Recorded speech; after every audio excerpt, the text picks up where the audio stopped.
ধ্বংসাবশেষ যেটা আছে সেটাকে আমরা রাখবো না, আমরা একদম সমতল ভূমি বানিয়ে দেবো, এটা আমাদের উদ্দেশ্য। কেন র্যাব, বিজিবি অথবা পুলিশ, সরকারি যে বাহিনী আছে তাদের সঙ্গে আমাদের কোনো দ্বন্দ্ব নাই। আমরা চাই তারা আমাদেরকে নিরাপত্তার সাথে আমাদেরকে ছেড়ে দিবে, আমরা সেটা যাবো, আমরা আমাদের কাছে আবার ঘরে ফিরে যাবো। আওয়ামী লীগ বলেন, ছাত্রলীগ বলেন, আমরা এই ফেসিবাদের দূষরদের কোনো ধরনের অস্তিত্ব এই বাংলায় থাকতে দিব না।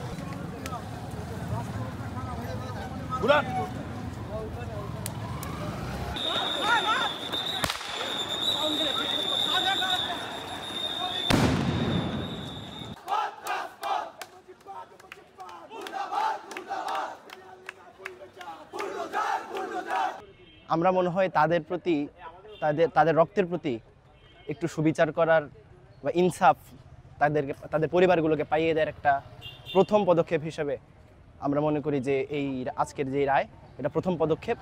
তবে আমরা চূড়ান্ত সফল তখনই হব যখন প্রত্যেকটা খুনিকে বিচারের আওতায় এনে তাদের সর্বোচ্চ শাস্তি যখন নিশ্চিত হবে, আমরা যখন এটা সচক্ষে দেখতে পারবো, এই দেশের মানুষ যখন দেখতে পারবে, তখনই বোধহয় আমরা আসলে চূড়ান্ত সফলতাটা পাবো আর কি।